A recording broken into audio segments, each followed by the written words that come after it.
Well, good day! So for today's video, we will be looking at the first cartoon appearance of Magneto!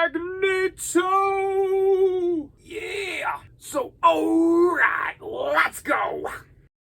Alright, so we start off in New York City where Magneto is driving his fancy little putt-putt car into town because he has big plans for the Fantastic Four. And man, this Magneto guy is like straight up ornery, man. Like everything pisses him off. He's always yelling or grumbling about something or other. Like he terrorizes a gas station attendant simply because he asked Magneto how his car works. He flies his car into New York City just to subject himself to ground level rush hour traffic, which pisses him off. Why would you do that? If your car flies, why are you subjecting yourself to ground traffic? It's your own damn fault, man. When he finally makes it to the Baxter Building, the home of the Fantastic Four, he gets pissed off because he parked in a no parking zone. Like, man, we get it, man. Like, you're angry, you're like full of rage, you're a villain. But for the love of God, man, take a chill pill and calm the hell down. But it just proves that nothing will get in his way to get to the Fantastic Four. Well, except for the doorman at the reception. He says, yeah, man, the Fantastic Four are busy, you know, they're not seeing anybody. Get the hell out of here. I don't know why Magneto stopped to talk to this guy, you know, or like get his permission. You know, based on everything else he's done, like just fly up there with your damn car. Instead, he commandeers the Fantastic Four's elevator to get up to their loft. And when he finally meets up with the Fantastic Four team, man, like, dude totally flexes hard, showing off all of his magnetic manipulation powers. But after he's done whipping out the superpower measuring tape, he states that he, Magneto, is the new leader of the Fantastic Four and the team must do as he says. So I guess that would make them the Fantastic Five? Huh. And it's kind of a bold move, right? Like, not the whole, I will destroy you, like other villains do, but like, I'm taking over your operations. That's kind of like a neat way of doing it, right? Destroy the team from within. Play with their mind, always. I like it. But first things first, Magneto and Mr. Fantastic have a dance-off for the team leadership, which I'm not sure that's how it's actually done in the superhero realm. But, you know, nonetheless, Magneto wins easily. But Herbie ain't liking this, man. Like, something is off about this Mr. Fantastic beatdown. Invisible Girl and the Thing are a little suspicious there, too. Meanwhile, Magneto informs his new team that there is going to be a bank robbery that he somehow heard of, and they should go to the bank and stop it. But it's all good because Magneto has a plan. And what is his plan, you ask? Well, his plan is to get the team to go to the bank and take all the money out of there so the robbers have nothing to steal.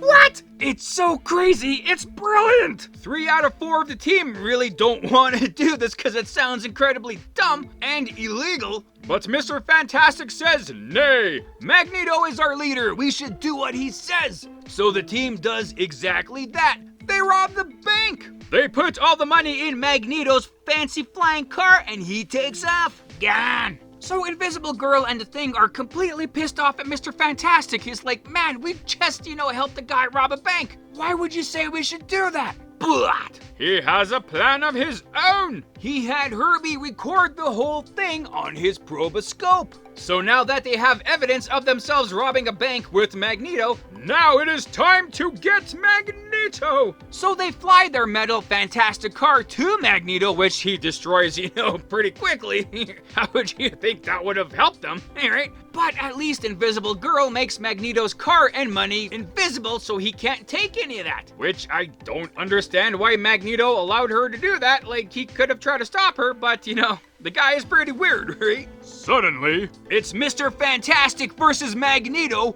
round 2. Fight! And Mr. Fantastic pulls a gun on him. Wait, what? That's not Mr. Fantastic's style. Is he that tired of this charade, man? Like, You took my team, Magneto. Now it's time for me to take you out. Like, but Magneto tries to use his magnetic powers to take the gun away from Mr. Fantastic, but he can't. It's like he doesn't have magnetic powers anymore. Like, has Mr. Fantastic drained his powers somehow? Magneto doesn't know. All he knows is that with no powers, he's just a regular mortal and he cannot defeat the Fantastic Four or this big squad of police that just showed up. He has no course of action but to surrender.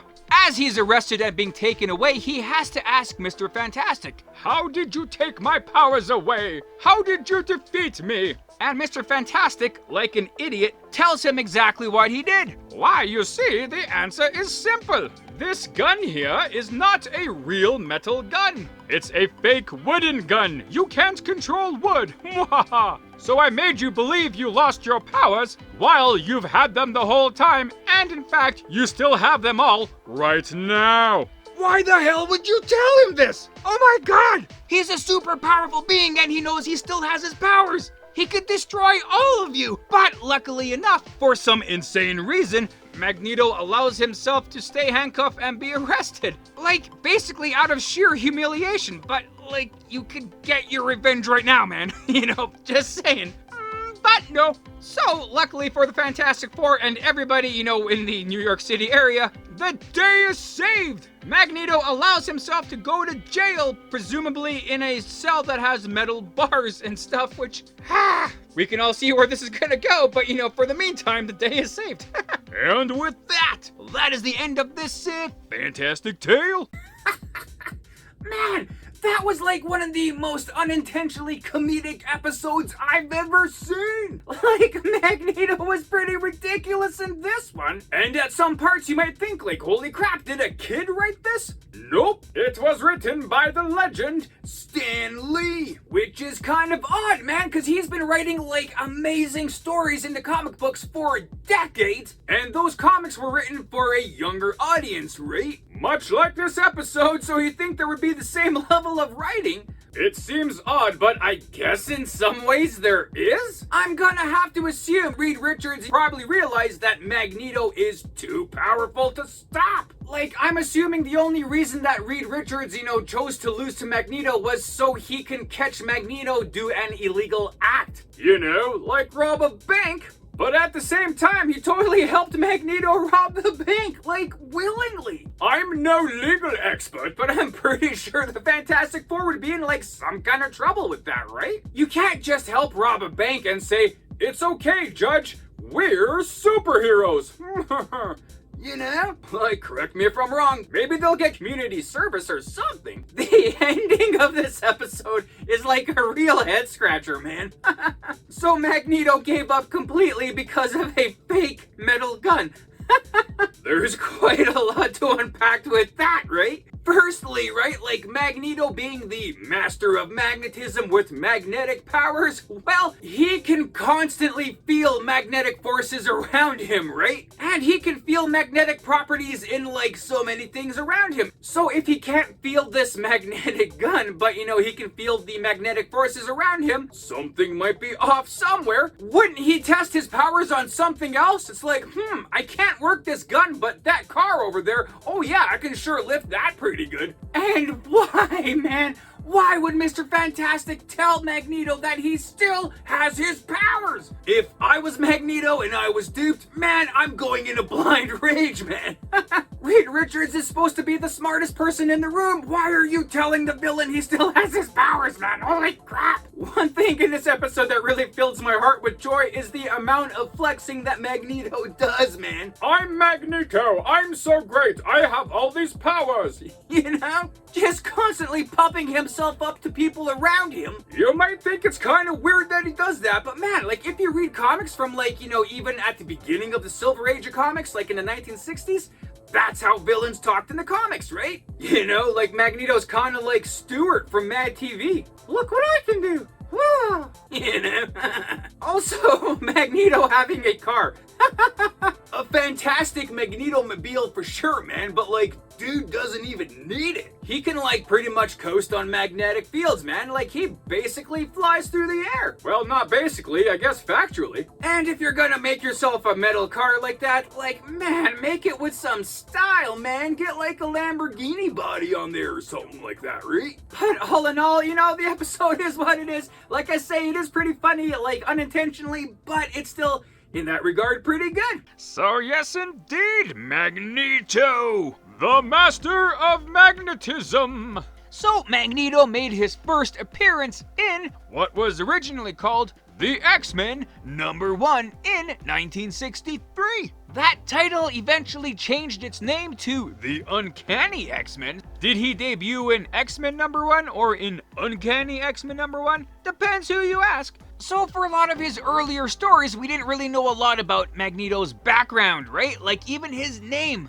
Other than Magneto, his name that he went by was Magnus. So at this point, you know, for this cartoon episode, yeah, that's pretty much all we knew about him, right? Magnus, Magneto, Magnus became Magneto. My God, that's like preordained. In the comics, we of course later learned that his name is Max Eisenhot, and he goes by a fake alias, Eric Lenscher. But that's neither here nor there for this episode. So Magneto is a mutant, which means he was born with some fancy-ass superpowers, and in his case, he was born with the ability of magnetism manipulation. He is also considered a genius, although you wouldn't really know that watching this episode. And his helmet actually also doubles as a psychic shield, so no one can get into his mind. So this episode is the first cartoon appearance of Magneto, although previously in the Spider-Man cartoon series from 1967, there was a fake Magneto that showed up in there. I guess that was a Magneto from like an alternate reality, you know? But like, it's good to finally see the real Magneto, even though he was pretty cartoonish in this one. No pun intended. So there are things that kinda do, kinda don't really parallel this cartoon episode with the comic books and stuff like that. Like, for example, in this episode, he forced himself into the lineup for the Fantastic Four, being a member of the team and all that. That did not happen in the comics. However, in the comics, he did have a bit of a redemption arc. He kind of reformed, he became a good guy, and he joined the X-Men with some new costume that doesn't look quite as good, you know, but, you know, it is what it is. Before he inevitably turned heel because he's so much better of a bad guy than he is a good guy. In this episode, Magneto went toe-to-toe with the Fantastic Four, although really, well, technically just Mr. Fantastic. In the comic books, Magneto did battle the Fantastic Four, and that happened in Fantastic Four numbers 102, 103, and 104 in 1970. But yeah, that was actually quite a different story than this cartoon episode. In the comics, Magneto teamed up with Namor, the Submariner, and all the Atlanteans to attack the humans. The Fantastic Four got involved and they had some video conferences with President Richard Nixon. One of the Inhumans was there. There was a baby. So yeah, kind of, you know, just slightly bit of a different story, you know, between these two, but yeah, pretty good. The ending of the episode, however, Magneto getting his powers drained, well, didn't really kind of happen, but you know, in the movie X-Men: The Last Stand, we actually did see him get his powers drained from him, and he became a sad, lonely old man before somehow getting his powers back, you know, at that future part of X-Men Days of Future Past. I still don't know how that happened,